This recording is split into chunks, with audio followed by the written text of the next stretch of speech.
Hi, Steve Adubato. I am honored to be joined by Tavis Smiley, the host of the Tavis Smiley Show on PBS, the author of 18 books. You've been talking about and dealing with your Ending Poverty initiative for a long time.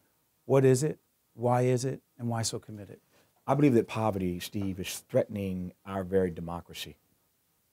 Let me get even bolder. Poverty is now a matter of national security because these numbers are not sustainable. 1% of the people cannot continue to own and control 40% of the wealth. The 400 wealthiest individuals in this country, 400 people, have wealth equivalent to the bottom 150 million fellow citizens. That's not sustainable. As impolitic as it is to say, that's not a democracy.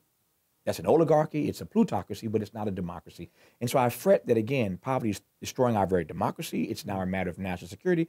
And we have got to talk not just about poverty, but about income inequality, about economic immobility. Thankfully, Bernie Sanders, whatever you thought of Bernie Sanders in this campaign, he put those issues on the table, and I think sensitized not only Hillary Clinton, but the rest of us to how important this issue is in this moment. By the way, one of the many things that Tavis is involved in is a documentary in the fall. In fact, it's on October 7th, looking at the very hotly contested issue, the debated issue of increasing the minimum wage. Now, you've been looking at this. Sure, fight for 15, yeah. Fight for 15, $15 minimum wage. Yeah.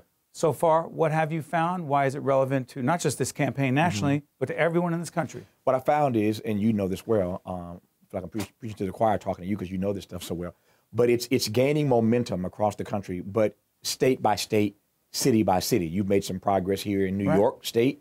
We've made progress in LA, certainly Seattle, Oakland, the Bay Area. So there are pockets in the country where this idea is starting to catch hold. But my sense is that the train has left the station. I think you start with a moment. That moment, Steve, builds momentum. And then that momentum turns into a movement. Movements in our country are very rare, as you know.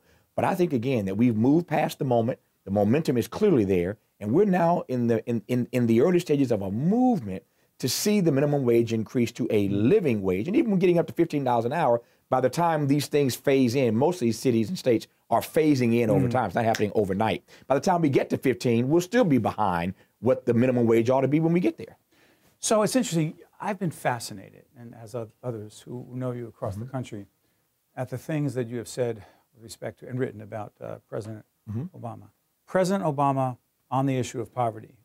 I hate when people do a grade because PBS, we're much more thoughtful than that. But I'm going to ask you, a grade and a description of it, President Obama on poverty. Not bold enough. In terms of a grade, I guess I would give him, I don't want to give him a failing grade. I give him a C, C minus. Well, describe it. Yeah. And I give him that grade because there are things that he's attempted to do. I mean, I think he'll get great credit in the future. I think the historians are going to be much kinder to him than he's being treated in this present moment. He's going to get a lot of credit for saving this country from a Great Depression when we went through that great recession. He'll get credit for that down the road. But on the issue of poverty, just not bold enough. He did not fight as hard as he should and could have, I think, for a living wage in this country.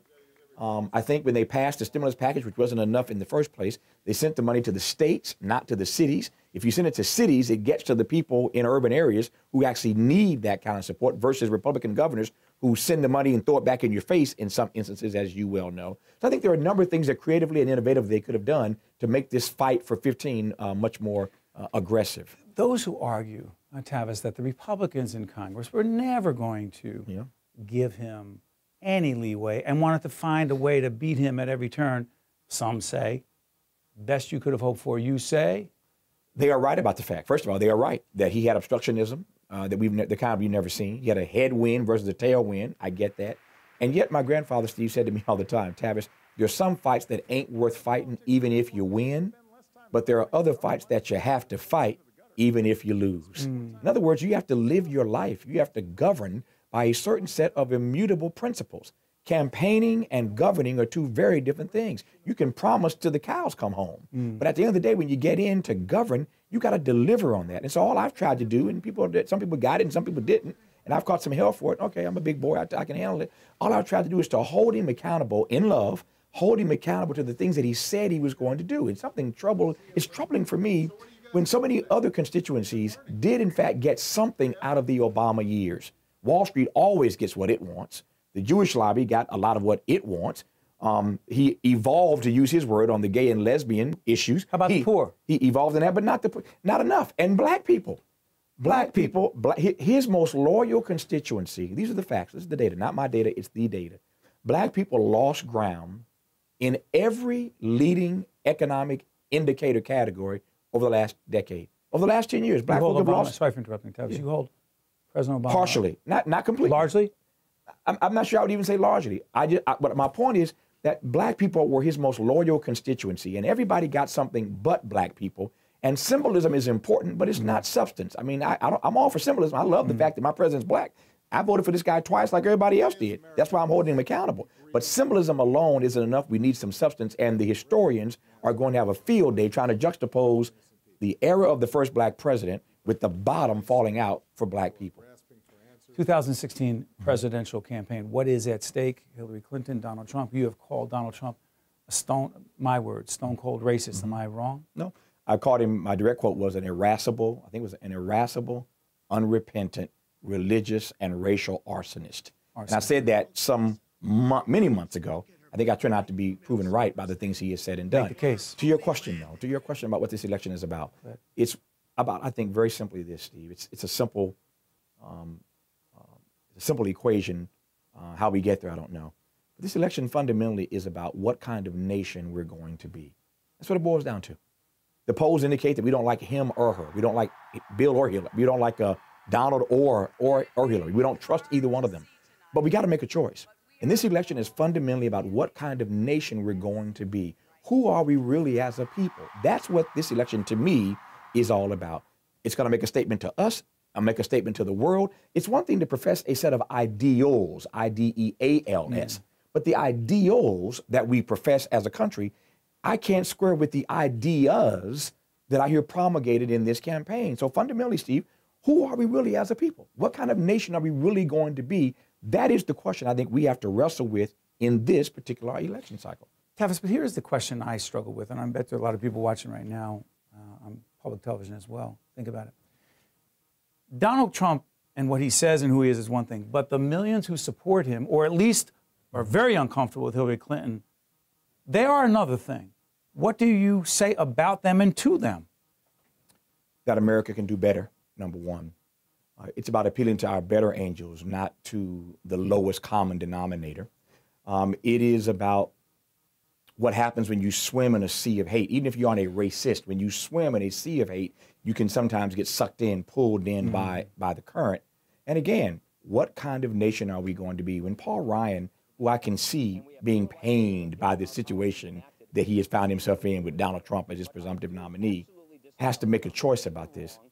I understand he doesn't like Hillary's, what he would term liberal policies, but do you want a liberal or do you want a racist? That is the choice in your mind?